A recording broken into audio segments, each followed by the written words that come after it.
अरे बहू, क्या कर रही है? दिन भर खाती रहती है, खाती रहती है। खा खा के इतनी मोटी जो हो गई है। और इतने दिन हो गए आज तक तुमने किसी बच्चे को जन्म नहीं दिया। लगता है मेरी बुढ़ापा ऐसे ही बीत जाएगी।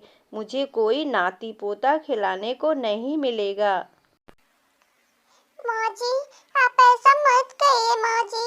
मेरा भी मन करता है कि मैं कोई बच्चा खिलाऊं। आप अपना मुंह क्यों बार बार फेर लेती हैं माँ जी?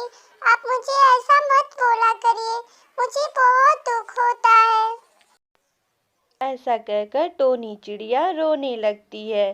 फिर उसकी सास उसे हमेशा खरी खोटी सुनाती रहती है, एक पोते के लिए।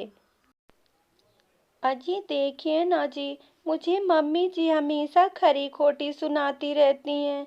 मैं क्या करूं? इसमें मेरी क्या गलती है? अगर मेरे पास बच्चे नहीं हैं, अगर हमारे बच्चे नहीं हो रहे हैं तो मैं क्या करूं? आप ही बताइए ना मुझे। अरे तो मैं क्या करूं? तुम ही बताओ। हर किसी बूढ़ी औरत का मन होता है कि वह अपने नाती पोते को खेले, और ऐसे मेरी माँ का भी मन है, तो मैं इसमें अपनी माँ को कुछ नहीं डांट सकता हूँ।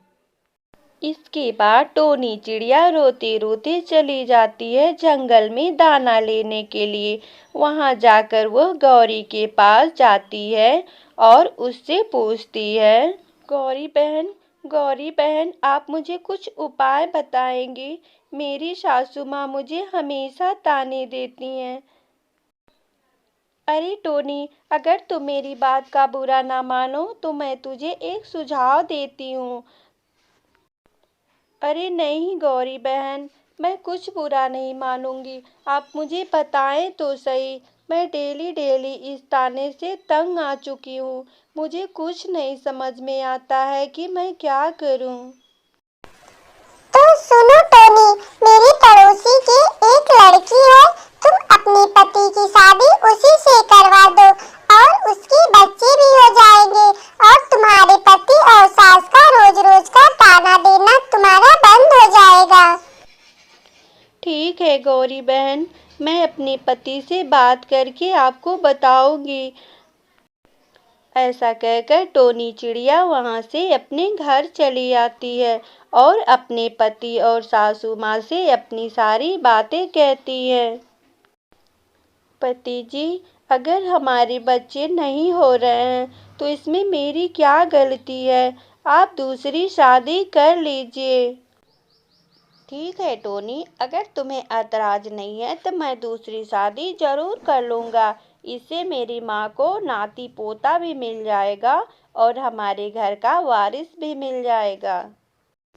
अरे हाँ बेटा, मैं तो कब से यही बातें सोच रही थी। और इसे ऐतराज किस बात की होगी? जब ये हमारे घर को वारिस नहीं दे सकती है तो क्या हम इसे ऐसे बैठाकर खिलाते पिलाते रहेंगे? और दूसरी आएगी तो वह हमें वारिस देगी और ये हमारे घर का पूरा काम काज करेगी। इसके बाद सब लोग शादी की तैयारियों में लग जाते हैं और इस तरह से मिट्ठू की शादी हो जाती है। नई दुल्हन के आने की तैयारी के लिए पूरे घर की सजावट हो जाती है। और जो नई दुल्हन आती है वो बहुत ही तेज तर्रार होती है। घर आते ही नई दुल्हन चिल्लाने लगती है, अरे माँ जी, मुझे खाने के लिए दो। मुझे बहुत जोर से भूख लगी है। सुबह से शादी की तैयारी करते करते मुझे किसी ने भोजन तक नहीं दिया। अब मुझे भोजन ला कर के दें। अरे ए ले नई दुल्हन, आप भोजन कर लें और भोजन करके आप थोड़ा आराम कर लें। ऐसा कहकर टोनी चिड़िया उसे खाना दे देती है और उसकी सास हक्का बक्का होकर मुंह देखने लगती है। फिर वो वारिस के लालच में उसे कुछ नहीं बोलती है। इस तरह दिन बीतते रहते हैं। काफी समय बीत जाने के बाद भी नई दुल्हन को भी कोई बच्चे नहीं होते हैं। फिर वो सोचती है कि अगर मुझे भी कोई बच्चा नहीं होगा तो मुझे भी इस तरह से काम करवाएंगे सब। ऐसा कहकर वो एक बढ़ई के पास जाती है और कहती है, बड़ई अंकल आप मेरे लिए एक काठ का अंडा बना दें।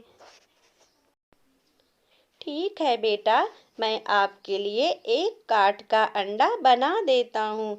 ऐसा कहकर बढ़ई उसे काठ का एक अंडा बनाकर दे देता है, जिसे वो ला करके अपने घोंसले में रख देती है और जोर जोर से चिल्लाने लगती है, अरे सासू माँ, ये देखिए मैंने अंडे दिए हैं और मुझे बहुत जोर से भूख लगी है। मुझे कुछ अच्छा खाने के लिए ला करके दें। ये सब देखकर उसकी सासू माँ बहुत खुश हो जाती है और टोनी भी खुश हो जाती है। उसे ला करके लोग तरह तरह के पकवान और फल खिलाते रहते हैं। ऐसे कुछ दिन बीत जाते हैं। नई दुल्हन बाहर घूमने के लिए गई होती है। तब तक टोनी चिड़िया वहाँ पे बैठी रहती है और अचानक उसके पंख से टकराकर अंडा नीचे गिर जाता है। तब तक टोनी चिड़िया एकदम से डर जाती है। बाप रे, ये अंडा कहीं फूट ना गया हो। अब तो मुझे सासू माँ बहुत मारेंगी और मुझे घर से भी लोग निकाल देंगे। ऐसा कहकर जल्दी जल्दी टोनी चिड़िया अंडे को उठाकर देखती है, लेकिन अंडा तो फूटा ही नहीं था। तब उसे पता चल जाता है कि नई दुल्हन ये हम लोग को परेशान कर रही हैं। ये तो काठ का अंडा बना करके रखी हुई हैं, लेकिन वो ये बातें किसी से नहीं बताती है। टोनी सोचती है कि नई दुल्हन ये सारी बातें सबसे बताएंगी, तब पता चलेगा सबको।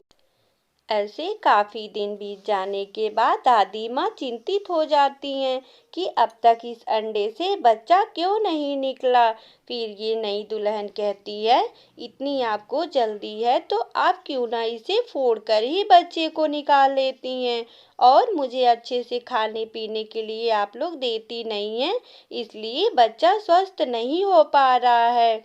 ऐसा कहकर टोनी चिड़िया हंसने लगती है और धीरे से पंख से लगाकर अंडे को नीचे गिरा देती है। तब तक सब लोग हक्का बक्का सा रह जाते हैं कि ये अंडा फूटा क्यों नहीं। तभी दादी माँ उसे उठाकर देखती हैं तो पता चलता है कि ये तो लकड़ी का अंडा बना हुआ है। फिर नई दुल्हन जोर जोर से रोने लगती है और कहती है कि आप लोग इतने भी मूर्ख हैं कि ये नहीं पता दिक्कत किसी को भी हो सकती है और मुझे ये ऐशो आराम छोड़ना नहीं था, इसलिए मैंने ये सब किया और इसमें टोनी दीदी की कोई गलती नहीं है। अगर उन्हें बच्चे नहीं हो रहे हैं तो आप लोग उन्हें बेवजह सताते हैं और मैं अब आपका घर छोड़कर जा रही हूँ। ऐसा कहकर नई दुल्हन वहाँ से चली जाती है और ये दोनों लोग अपनी मूर्खता पे पछताने लगते हैं कि हमने टोनी के साथ बहुत बुरा किया। अगर भगवान ने उसे बच्चे नहीं दिए तो इसमें टोनी की कोई गलती नहीं थी। फिर तीनों परिवार मिलकर एक दूसरे के साथ हंसी खुशी रहने लगते हैं। तो प्यारे बच्चों, अब इस कहानी से हमें क्या सीख मिलती है, हमारे कमेंट बॉक्स में ज़रूर बताएं और नीलू किड्स को लाइक शेयर कमेंट ज़रूर करें।